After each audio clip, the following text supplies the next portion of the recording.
Hello, welcome to my video. Assalamualaikum warahmatullahi wabarakatuh. Saya Abidatul Mahfudhol, mahasiswi semester 3 Sekolah Tinggi Ilmu Tarbiyah Raden Wijaya, Kota Mojokerto. Pada kesempatan kali ini, kita akan bersama membahas tentang pengembangan kurikulum pendidikan agama Islam di madrasah dan juga sekolah formal.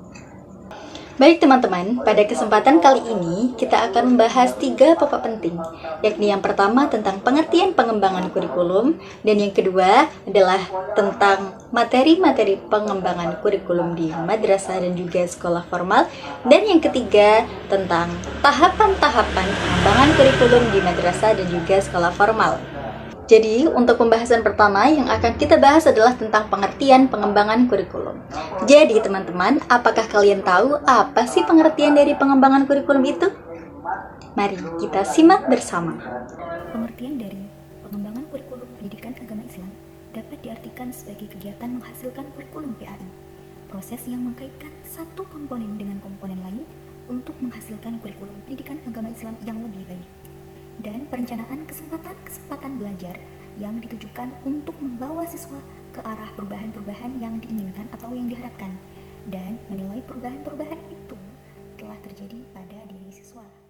Setelah kita mengetahui tentang pengertian pengembangan kurikulum, kita akan memasuki pada pembahasan materi-materi pengembangan kurikulum di madrasah dan juga sekolah formal. Pada dasarnya, pendidikan kurikulum di madrasah dan juga sekolah formal itu adalah sama. Akan tetapi, kita akan tetap membahas lebih terperinci lagi tentang pengembangan kurikulum di madrasah dan juga sekolah formal. Apakah ada persamaan ataupun ada perbedaannya, kita akan bahas bersama. Menurut Undang-Undang Nomor 20 Tahun 2003 tentang Sistem Pendidikan Nasional, memposisikan madrasah dan lembaga pendidikan formal lainnya itu sama, yaitu sebagai bagian yang tidak terpisahkan dari sistem pendidikan nasional. Sebagai lembaga pendidikan, baik madrasah maupun sekolah formal, berfungsi mengembangkan kemampuan dan membentuk watak serta peradaban bangsa yang bermartabat dalam rangka mencerdaskan kehidupan bangsa, bertujuan untuk berkembangnya potensi peserta didik agar menjadi manusia yang beriman dan bertakwa kepada Tuhan Yang Maha Esa. Pada pasal 17 ayat 2 menyebutkan, pendidikan dasar berbentuk sekolah dasar atau SD dan madrasah ibtidaiyah atau MI atau bentuk lain yang sederajat, serta sekolah menengah pertama SMP dan madrasah sanawiyah atau MTS atau bentuk lain sederajat. Kesamaan dan kesetaraan lembaga pendidikan madrasah dengan sekolah mensyaratkan perlakuan sama atau tanpa diskriminasi dari pemerintah, baik dalam pendanaan, kesempatan, maupun perlakuan. Kurikulum madrasah secara garis besar mata pelajaran agamanya dibagi ke dalam beberapa sub mata pelajaran, yaitu Al-Quran Hadis, Akidah Akhlak, Fikih, Sejarah Kebudayaan Islam atau SKI, dan ditambah dengan pelajaran bahasa Arab sejak MI hingga MA, sehingga porsi mata pelajaran pendidikan agama Islam jauh lebih banyak. Sementara di sekolah formal yang notabene madrasah, mata pelajaran pendidikan agama Islam digabung menjadi satu, dan porsinya kurang lebih hanya 2 jam per minggu. Namun demikian, di dalamnya pada dasarnya juga meliputi Al-Quran atau fikih, akidah, akhlak, ibadah atau fikih, dan sejarah kebudayaan Islam. Di madrasah peserta didiknya putri memakai jilbab dan peserta didik untuk putra memakai celana panjang, dan banyak di madrasah swasta atau sekolah formal yang lain yang juga menggunakan hal yang sama. Hanya saja biasanya di madrasah untuk memakai pakaian syar'i itu diwajibkan. Jadi pada intinya, pendidikan agama Islam di madrasah baik tingkat MI, MTS, MA memiliki muatan yang lebih kompleks dibandingkan dengan muatan di sekolah formal biasa. Komponen kurikulum di madrasah dipecah-pecah menjadi subbagian yang lebih perinci. Sedangkan di sekolah formal biasanya pelajaran pendidikan agama Islam digabung menjadi satu buku atau satu materi. Tetapi di dalamnya juga sudah mencakup beberapa aspek seperti akidah, fikih, SKI, dan lain sebagainya. Untuk alokasi waktu, masing-masing mata pelajaran PAI tersebut mendapatkan porsi 2 jam pelajaran per minggu. Meski demikian, di dalam keterangan disebutkan setiap madrasah dapat menambahkan waktunya menurut kebutuhan. Begitu pula dengan sekolah formal biasa. Tambahan jam pelajaran ini juga diperlukan supaya guru dapat mengamati lebih jelas kemajuan peserta didiknya. Mengingat kompetensi yang diharapkan dari proses pembelajaran ini adalah kompetensi sikap, pengetahuan, dan keterampilan, pengukuran kompetensi sikap dan keterampilan membutuhkan pengamatan yang lebih lama dibandingkan dengan pengukuran kompetensi pengetahuan. Penilaian untuk ketiga macam kompetensi ini harus berdasarkan penilaian proses dan hasil, antara lain melalui sistem penilaian otentik yang tentunya membutuhkan waktu penilaian yang lebih lama. Setelah kita membahas tentang materi pengembangan kurikulum di madrasah dan sekolah formal, untuk pembahasan yang ketiga yang akan kita bahas bersama adalah tentang tahapan-tahapan pengembangan kurikulum di madrasah dan juga sekolah formal. Bagaimana saja sih tahapan-tahapannya akan kita bahas berikut ini. Secara umum, langkah-langkah pengembangan kurikulum itu terdiri atas diagnosis kebutuhan, perumusan tujuan, pemilihan dan pengorganisasian materi, pemilihan dan pengorganisasian pengalaman belajar, dan pengembangan alat evaluasi. Untuk yang pertama, tentang diagnosis kebutuhan. Langkah pertama dalam pengembangan kurikulum adalah menganalisis dan mendiagnosis kebutuhan. Analisis kebutuhan dapat dilakukan dengan mempelajari 3 hal, yaitu kebutuhan siswa, tuntutan masyarakat atau dunia kerja, dan harapan-harapan dari pemerintah kebijakan pendidikan. Hasil akhir kegiatan analisis dan diagnosis kebutuhan ini adalah deskripsi kebutuhan sebagai bahan yang akan dijadikan masukan bagi langkah selanjutnya dalam pengembangan kurikulum, yaitu perumusan tujuan. Untuk yang kedua, yaitu perumusan. Perumusan tujuan. Setelah kebutuhan ditetapkan, langkah selanjutnya adalah merumuskan tujuan.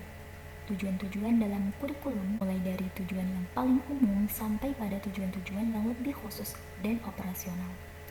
Hierarki tujuan tersebut meliputi tujuan pendidikan nasional, tujuan institusional, tujuan kurikuler, serta tujuan institusional. Yang ketiga, yaitu pengorganisasian materi. Pilih dan diorganisasikan. Langkah selanjutnya adalah memilih dan mengorganisasikan pengalaman belajar. Cara pemilihan dan pengorganisasian pengalaman belajar dapat dilakukan dengan menggunakan berbagai pendekatan, strategi, metode, serta teknik yang disesuaikan dengan tujuan dan sifat materi yang akan diberikan. Pengalaman belajar siswa bisa bersumber dari pengalaman siswa, pengalaman suara, pengalaman perabaan, pengalaman penciuman, atau variasi dari visual, suara, perabaan, dan penciuman.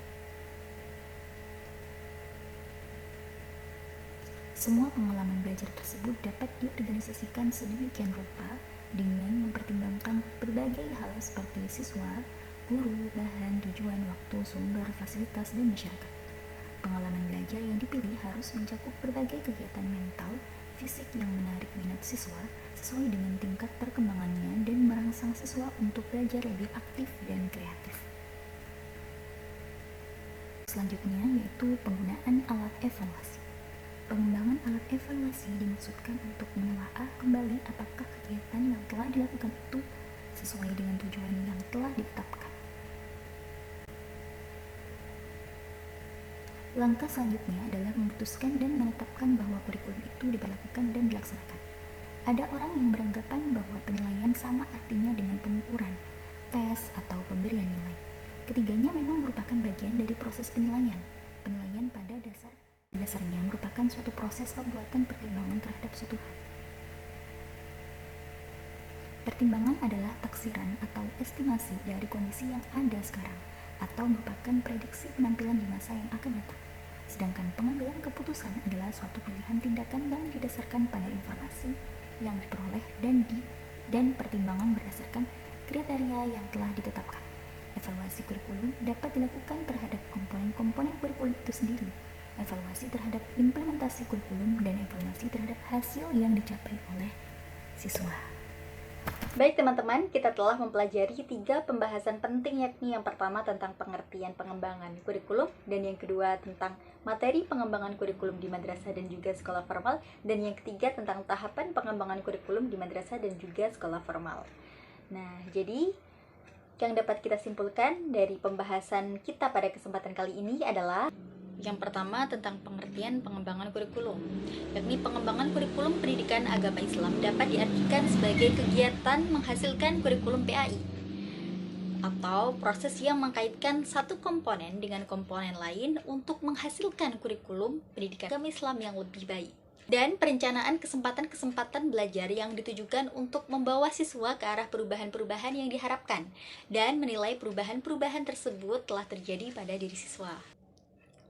Kurikulum madrasah secara garis besar mata pelajaran agama dibagi ke dalam beberapa sub pelajaran. Al-Quran, hadis, akhlak, fikih, sejarah kebudayaan Islam, dan ditambah dengan pelajaran bahasa Arab, sejak MI hingga MA.